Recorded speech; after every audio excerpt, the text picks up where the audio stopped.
గ్రంథం 3వ అధ్యాయం. ప్రధాన యాజకుడైన ఎలీషాబును అతని సహోదరులైన యాజకులను లేచి గొర్రెల గుమ్మమును కట్టి ప్రతిష్ఠించి తలుపులు నిలిపిరి. అమ్మోయ గోపురము వరకును హనన్యేలు గోపురము వరకును ప్రాకారమును కట్టి ప్రతిష్ఠించిరి. అతని ఆనుకుని యెరికో పట్టణపు వారు కట్టిరి.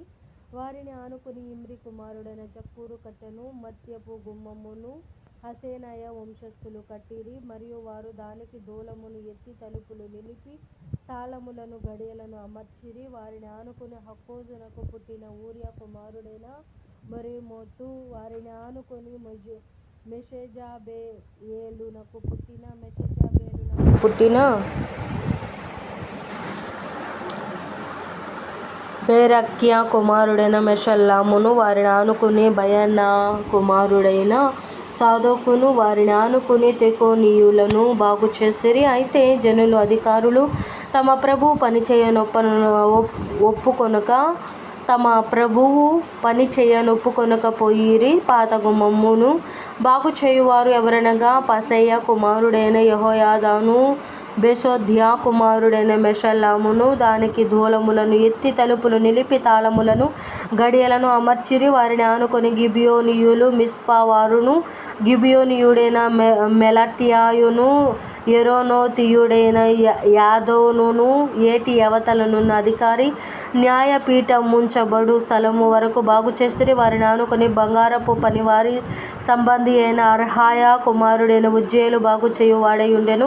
అతనిని ఆనుకుని ఔషధ జ్ఞానియగు హనన్యా పని జరుపుచుండెను. యెరూషలేము యొక్క వెడల్పు గోడ వరకు దాన్ని నుండనిచ్చిరి.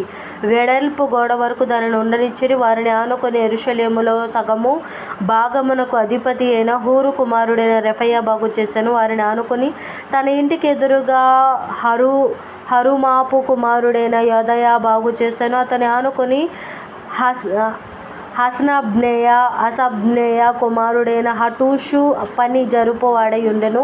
రెండవ భాగమును అగ్నిగుండముల గోపురమును హరీము కుమారుడైన మల్కీయాము, పహత్మోయాబు కుమారుడైన హటుబును బాగుచేసిరి. వారిని ఆనుకుని యెరూషలేములో సగమునకు అధిపతి అయిన హలోహేషు కుమారుడైన షల్లామును, అతని కుమార్తెలను బాగుచేసిరి.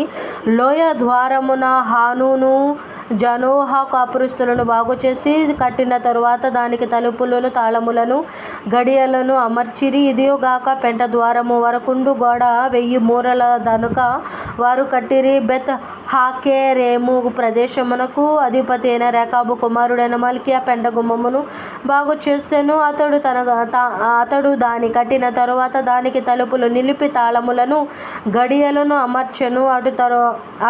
అటు వెనక మిస్పా ప్రదేశమునకు అధిపతి అయిన కొల్హోజే కుమారుడైన షల్లాము దారా యొక్క గుమ్మమును బాగుచేసి కట్టిన తరువాత దానికి తలుపులు నిలిపి తాళములను గడియలను అమర్చెను. ఇదియోగాక దావీదు పట్టణము నుండి క్రిందకి పోవు మెట్లు వరకు రాజు తోట యొద్దనున్న సిలోయాము మడుగు యొక్క గోడను అతడు కట్టెను. అతని ఆనుకుని బెత్సూరులో సగము భాగమునకు అధిపతియు అక్బూకు కుమారుడునైన నెహెమ్యా బాగుచేసెను. అతడు దావీదు సమాధులకు ఎదురుగానున్న స్థలముల వరకు కట్టబడిన కోనేటి వరకును పరాక్రమశాలుల ఇండ్ల స్థలము వరకును కట్టెను. అతని ఆనుకుని లేవీయులలో బాని కుమారుడైన రెహూము బాగుచేసెను. అతని ఆనుకుని తన భాగములో కెయీలా యొక్క సగము భాగమునకు అధిపతి అయిన హషబ్యా బాగుచేయువాడాయెను. అతని ఆనుకుని వారి సహోదరులైన హెనాదాదు కుమారుడైన బెన్వయి బాగుచేసెను. అతడు కెయీలాలో సగము భాగమునకు అధిపతిగా ఉండెను. అతని ఆనుకుని మిస్పాకు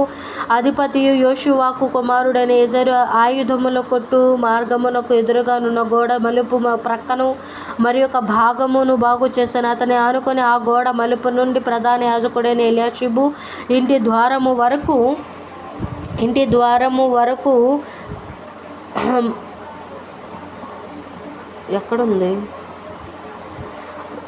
ద్వారము వరకు ఉన్న మరి యొక్క భాగమును జబ్బాయి కుమారుడైన బారూకు ఆసక్తితో బాగుచేసెను. అతని ఆనుకుని ఎలీషాబు ఇంటి ద్వారము నుండి ఆ ఇంటి కొన వరకు హక్కోజునకు పుట్టిన ఊరియా కుమారుడైన మెరిమోతు బాగు చేశాను. అతనిని ఆనుకుని యొర్దాను మైదానంలో నివాసులైన యాజకులు బాగు చేయువారైరి. వారిని ఆనుకుని తమ ఇంటికి ఎదురుగా బెన్యామీను, అషూబు అను వారు బాగు చేసిరి. వారిని ఆనుకుని తన ఇంటి యొద్ద అనన్యాకు పుట్టిన మయషే కుమారుడైన అజర్యా బాగు చేశాను. అతని ఆనుకుని అజర్యా ఇల్లు మొదలుకొని గోడ మలుపు మూల వరకును హెనాదాదు కుమారుడైన బిన్నాయి మరి ఒక భాగమును బాగు చేశాను. అతని ఆనుకుని గోడ మళ్ళిన దిక్కున చెరసాల దగ్గర రాజు నగరులో నిలుచు మహా గోపురము వరకు ఉజ్జయ్ కుమారుడైన పాలాలు బాగు చేయువాడాయను. అతని ఆనుకొని పరోషు కుమారుడైన పెదయా బాగు చేసిన ఓపేలులోనున్న నెతనీయులు తూర్పు వైపు నీటి గుమ్మము ప్రక్కను దానికి సంబంధించిన గోపురమును దగ్గర బాగు చేసిరి. గోపురము దగ్గరను బాగు చేసిరి. వారిని ఆనుకొని ఓపేలు గోడ వరకు గొప్ప గోపురమునకు ఎదురుగా నున్న మరి యొక్క భాగమును తొకోవీయులు బాగు చేసిరి. గుర్రపు గుమ్మమునకు పైగా యాజకులందరూ తమ ఇండ్లకు ఎదురుగా బాగు చేసిరి. వారిని ఆనుకొని తన ఇంటికి ఎదురుగా ఇమ్మేరు కుమారుడైన సాదోకు బాగు చేసిన. అతన్ని ఆనుకొని తూర్పు ద్వారమును కాయు షెకన్య కుమారుడైన షెమయా బాగు చేసిన. అతను ఆనుకొని షెలెమియా కుమారుడైన హనన్యాయును, జాలాపు ఆరవ కుమారుడైన హానూనును మరి యొక్క భాగమును బాగు చేయువారైరి. వారిని ఆనుకుని తన గదికి ఎదురుగా బెరెక్యా కుమారుడును మెషల్లాము బాగు చేసిన. అతని ఆనుకుని నెతనీయుల స్థలమునకును మిస్పాకుదు ద్వారమునకు మిపాక్దు ద్వారమునకు ఎదురుగానున్న వర్తకుల స్థలము యొక్క మూల వరకును బంగారపు పనివారి కుమారుడైన మల్కియా బాగు చేసెను. బంగారపు పనివాని కుమారుడైన మల్కియా బాగు చేసెను. మరియు మూలకును గొర్రెల గుమ్మమునకు మధ్యను బంగారపు పనివారు వర్తకులను బాగు చేసిరి. దేవుడి పరిశుద్ధ వాక్యం మనకి భద్రపరిచి దీవించునుగాక. ఆమేన్.